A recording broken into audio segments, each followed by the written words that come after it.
नगर निगम के नाक के नीचे लोअर बाजार और मिडल बाजार के दुकानदार नगर निगम द्वारा 1-2 दिन बाद कूड़ा उठाने से खासे नाराज और परेशान है। वहीं भारी भरकम बिलों ने आम लोगों और दुकानदारों की नींद उड़ा दी है। स्मार्ट सिटी के तहत राजधानी शिमला को स्मार्ट बनाने का कार्य किया जा रहा है, लेकिन यहाँ पर गार्बेज कलेक्शन योजना कई जगह पर हाँफती हुई नजर आ रही है। बात लोअर बाजार और मिडल की करें तो यहाँ पर दुकानदार परेशान हैं। जहाँ कूड़ा 1 से 2 दिन बाद उठाया जा रहा है तो बिल भी भारी भरकम आ रहे हैं। दुकानदारों का कहना है कि कोरोना के चलते बीते 1-1.5 साल से कूड़े के बिल नहीं दिए जा रहे थे, लेकिन अब एक साथ हजारों रुपए के बिल लोगों और व्यापारियों को दिए जा रहे हैं। वहीं घरों पर भी कूड़े के बिलों का भुगतान करना मुश्किल हो रहा है, क्योंकि जो लोग अकेले रहते हैं उनके लिए 100 रुपए के करीब बिल भुगतान निगम की तानाशाही है। ये भी देखा गया कि जो कुछ लोग हैं वो कूड़ा इधर उधर फेंक रहे हैं, इस पे क्या कहना चाहिए? कूड़ा कौन इधर उधर, कूड़ा वही फेंक रहा है जिनके डोर टू डोर तक। जैसे अब बारिश हो रही है, कई बार ऐसा हो रहा है बारिशों में कोई आई नहीं रहा कलेक्ट करने, तो कूड़ा कौन कहाँ रखेगा? तो स्टोर करके अपने घर में तो रखेगा नहीं कूड़ा। वो देखिए आप सवेरे 6 बजे लोग घर पे कूड़ा उठाने आ जाते हैं। अब अगर किसी की आदत ही हो कि कूड़ा नगर निगम को नहीं देना, इधर उधर फेंकना है। पहले गलत है ना कि अब गवर्नमेंट ने कर दिया कि आप ऑनलाइन या वो करो। जो पहले सुपरवाइजर वाला काम था ना, जो डोर टू डोर कलेक्ट करते थे, वो ज़्यादा बेस्ट था। ये मेरे हिसाब से बहुत सही दाम है, कोई ज़्यादा पैसा नहीं नगर निगम वसूल रही। जो कूड़े वाले को कूड़ा नहीं घर के लोग देते हैं, इधर उधर फेंकते हैं, उनका 10 गुना फाइन कम से कम किया जाए, 10 गुना फाइन। जो लोग कूड़ा इधर उधर नालियों में फेंक रहे हैं, म्युनिसिपल कॉरपोरेशन के उनके खिलाफ कड़ी कार्रवाई करनी चाहिए उन्हें। ये शहर हमारा है, हमें इसे साफ रखना है, हमें इसे स्मार्ट बनाना है, इसे हमें नाम देना है। लोगों ने भी निगम प्रबंधन पर आरोप लगाया है कि कूड़े के बिलों की दरें बहुत अधिक हैं और कूड़ा हर रोज नहीं उठाया जाता है, जिससे गंदगी हो रही है, क्योंकि लोग कूड़े को सड़कों पर या फिर जंगलों में फेंक रहे हैं। देखिए, जो नगर निगम के फैसले हैं कूड़े के रिगार्डिंग, वो बहुत ही जाती की जा रही है और नाजायज़ तरीके से बिल दिए जा रहे हैं। कूड़े के लिए कोई इनका देखने वाला नहीं है, कोई इनकी इंस्पेक्शन नहीं होती है कूड़े के रिगार्डिंग। स्मार्ट सिटी के लिए ये बोलते हैं कि हम शिमला शहर को स्मार्ट सिटी बना रहे हैं, स्मार्ट सिटी बनाना चाहे, हम उसमें इनका सहयोग करते हैं। लेकिन जो गंदगी शिमला शहर में फैल रही है, लोगों को कूड़े के बिल दिए जा रहे हैं, 2.5-3 लाख के कूड़े के बिल दिए जा रहे हैं, लेकिन इंस्पेक्शन के लिए कोई आ ही नहीं रहा है। इनके पास क्या कर्मचारी नहीं है जो कि आए और यहाँ पे कूड़ा उठाएं? लोग कूड़ा के बिल तो तब दे अगर कूड़ा उठाने वाले लोग आए। यहाँ पे पूरे आप बाजार में देख लीजिए, अगर आप लोअर बाजार का दृश्य देखेंगे तो लोअर बाजार में कोई कूड़ा उठाने नहीं आता है। हम जैसे होटल वाले हैं, ढाबे वाले हैं, हमें खुद गाड़ी नीचे गाड़ी जो सब्जी मंडी में आती है उसमें खुद उठा के हमें कूड़ा डालना। एमसी सिर्फ बिल बना के दे रही है कि एमसी ये आके इंस्पेक्शन कर रही है कि कूड़े उठाने वाले आ रहे हैं या सफाई हो रही है, तो ये बहुत ही निंदनीय है। पूर्व पार्षद सुरेंद्र चौहान ने कहा कि 1.5 साल के दौरान कई व्यापारियों ने अपना व्यवसाय भी बदला है। ऐसे में उन्हें नए व्यवसाय के आधार पर ही बिल जारी करने चाहिए, लेकिन उन्हें पुराने व्यवसाय के आधार पर बिल जारी हो रहे हैं, जो कि काफ़ी ज़्यादा हैं। उन्होंने कहा कि वो खुद भी एक ढाबा चलाते थे जिसका कूड़े का बिल 750 रुपये आता था, लेकिन 1.5 साल पहले ही उन्होंने अपने व्यवसाय को किराने की दुकान में बदल दिया था। इसके बाद उन्होंने इसकी सूचना निगम के सुपरवाइजर को दी थी और उन्हें अवगत करवाया था कि उन्हें अब नए सिरे से किराने की दुकान के आधार पर जारी किया जाए। उन्होंने कहा कि कोरोना काल में कारोबार पूरी तरह चौपट रहा। ऐसे में ना तो नगर निगम और ना ही प्रदेश सरकार ने लोगों और व्यापारियों को कोई राहत दी। उन्होंने कहा कि अब निगम लोगों को पिछले 1-1.5 साल के बिल एक साथ जारी कर रहा है, जो कि हजारों में है, जिसे देने में कई व्यापारी सक्षम नहीं है। ऐसे में निगम को अपनी कार्यप्रणाली को दुरुस्त करना चाहिए और लोगों को दोबारा से सही बिल जारी करने चाहिए। नगर निगम ने शिमला शहर में अपने कूड़े के बिल जुटाने के लिए सहब के कर्मचारी सुपरवाइजरों को जिम्मा सौंपा गया था, जो हर महीने बिल दुकानदारों को देते थे और सही भी था। ज्यादती है लोगों की, छोटा छोटा दुकानदार है, छोटा शॉपकीपर है, छोटी उनके हज़ारों रुपये बिल आ रहे हैं। उसमें मेरे साहब से ये कहना था कि जो नेचर ऑफ वर्क था, जो लगभग 1.5 साल हो गया, जो कोरोना काल में लोगों के काम धंधे तो चौपट हो गए थे पहले। अब उसके बाद जैसे मान लो मैं कोई ढाबा चलाता था, नेचर ऑफ वर्क मेरा ढाबा चलाने का था पहले। अब जो आज की डेट में हूँ, मैं लगभग 1.5 साल से मुझे करियाने में शिफ्ट कर चुका हूँ।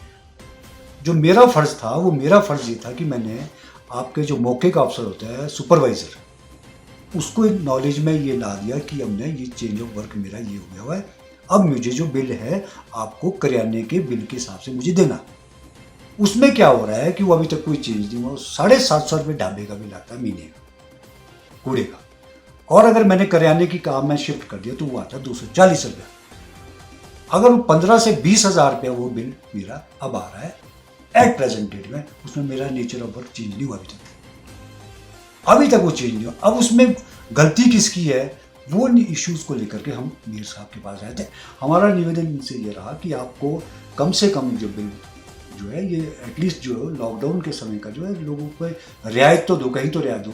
उधर महापौर सत्या कौंडल ने भी कहा कि पूर्व पार्षद की बात से वो सहमत है और हर साल 10% की बढ़ोतरी के साथ साल दर साल का बिल जारी किया जाता है। उन्होंने द रीव टाइम्स से बातचीत करते हुए बताया कि ये कहना गलत है कि सहब सोसाइटी के लोग कूड़ा उठाने नहीं आ रहे हैं। कूड़ा सही प्रकार से उठाया जा रहा है और शहर बिल्कुल साफ है। निगम के साथ लगती पंचायतों में कूड़े की अव्यवस्था पर महापौर ने कहा कि उन्होंने पंचायतों से अनुरोध किया है कि गीला कूड़े से पंचायतें खेतों में खाद बनाएं और सूखा कूड़ा वो निगम को दें। ये बात उनकी सही है और हम भी इस पे निर्णय ले रहे हैं। अभी मैंने CHO को यहाँ बुलाया था तो इस चीज़ को हम मानते हैं कि मतलब अननेसेसरी बिल जो है किसी को नहीं जाना चाहिए। हमारी पब्लिक हमारी भी है, हम हर समय जो है पब्लिक की भलाई का कार्य करते हैं। मैंने CHO से बात करी और उनके साथ सुपरवाइज़र भी आए थे कि जैसे कोई अपना काम बदल देते हैं, उसका कूड़ा क्या होता है, उससे पहले का कूड़ा क्या था। किसी ने होटल खोले हुए थे पहले, अब उन्होंने वहाँ पे किराने की दुकान खोल दी। हमारे सुपरवाइज़र जाएंगे, अगर उन्होंने किराने की दुकान खोली है तो उनको किराने का ही बिल लगेगा। हम नहीं चाहते कि हमारे शिमला शहर हमारा है और पब्लिक हमारी भी है। हम इनकी हमेशा जो है इनकी भलाई का सोचेंगे और सोचते हैं। ये बिल्कुल गलत है। आप सब हमारे जो कूड़े वाले हैं वो इतने एफिशिएंटेड है और इतना अच्छा कार्य कर रहे हैं कि घर से कूड़ा उठा रहे हैं, जबकि हम अपने घर में सोए होते हैं और सुबह 4 बजे कूड़ा लेके जाते हैं। गीला अलग से ले जाते हैं, सूखा अलग से जाते हैं। कई बार ऐसा होता है कि बहुत बारिश होती है, बारिश की वजह से एक आधे दिन लेट भी हो जाता है। तो मैं तो शिमला शहर की पब्लिक को यही आग्रह करूँगी, अगर 1-2 दिन मतलब नहीं भी आ पाए बर्फ़ की वजह से, बारिश की वजह से, तो आपको कोऑपरेट करना चाहिए।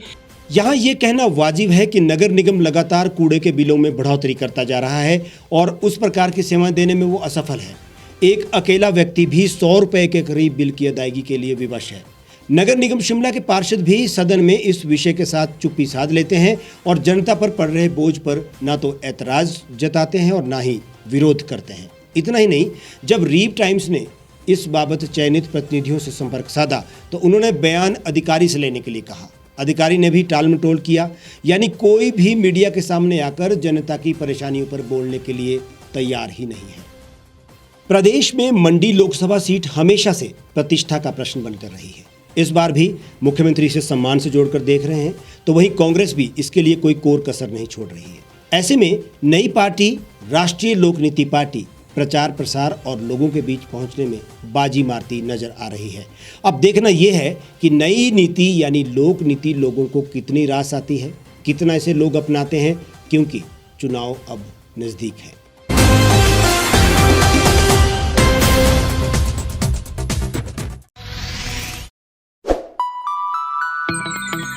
खबरों में बने रहने के लिए सब्सक्राइब करें द रीव टाइम्स, लाइक और शेयर करना ना भूलें। एक छत के नीचे सुविधाओं का अब उठाएं लाभ। रीव ई मार्ट में अब पाएं अपनी रसोई के लिए गुणवत्ता और सस्ते दामों पर राशन सामग्री। दालें हो या हो मसाले, आपका किचन ई मार्ट संभाले। उच्च गुणवत्ता और दामों में बेहतरीन रीव ई मार्ट में पधारें और पाएं अपनी पसंद के सभी उत्पाद, या फिर करें ऑनलाइन ऑर्डर और पाएं घर द्वार पर ही सुविधा। आज ही संपर्क करें फोन नंबर 8219694079 पर, बाईपास रोड, शनान, संजौली, शिमला।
भारतवर्ष, जिसे आप दशकों से सुनते आए हैं कि सोने की चिड़िया थी। इसके पंख पहले मुगलों ने कुतरे, फिर अंग्रेजों ने, और आज राजनीतिक प्राणी कोई कोर कसर नहीं छोड़ रहे। आज भी लगभग 25 करोड़ लोग रात को भूखे सोते हैं। करीब 2 करोड़ लोगों के पास घर नहीं है। भ्रष्टाचार में हमारा 176 देशों में 80 नंबर आता है। औसतन 100 महिलाओं के साथ हर दिन ज्यादतियां होती है और ना जाने क्या क्या। देश की संसद से कुछ ही दूरी पर चादर लपेटे सैकड़ों लोग सुबह नील गगन के नीचे सोए हुए मिलते हैं। क्या आप एक ऐसे भारत की परिकल्पना नहीं करना चाहेंगे जहां कुछ ऐसा किया जाए कि 1 वर्ष के भीतर देश में कोई भिखारी या लाचार भी आश्रयहीन न रहे? लोगों को सभी सरकारी सेवाएं घर द्वार पर ही प्रदान की जाएं ताकि दफ्तर या कर्मचारी के चक्कर ना काटने पड़े। भ्रष्टाचार जड़ से समाप्त हो जाएगा। सेवा प्रदाताओं की पब्लिक रेटिंग यानी जनाकलन और तकनीक द्वारा अपराधों का शून्यकरण किया जाए। स्वास्थ्य और आधारभूत शिक्षा सभी के लिए समान गुणवत्ता के साथ निशुल्क प्राप्त हो, और भी बहुत कुछ। यदि आप इस पवित्र राष्ट्र निर्माण यज्ञ का हिस्सा बनना चाहते हैं तो आज ही राष्ट्रीय लोक नीति पार्टी से जुड़ें। अब देश राजनीति से नहीं, लोक नीति से चलेगा। विजिट करें वेबसाइट rashtriyalokniti.org। गांव की चौपालों से लेकर संसद के गलियारों तक, गृहिणी के चूल्हे से लेकर निवेश और बाजारों तक, किसानों के हाल से लेकर खेत और खलिहानों तक, शिक्षा और स्वास्थ्य से लेकर खेल के मैदानों तक, संसद के प्रधान से लेकर पंचायत के पंच तक, सेंट्रल हॉल से लेकर ग्राम सभा के मंच तक, हर खबर पर रहेगी हमारी पैनी नजर।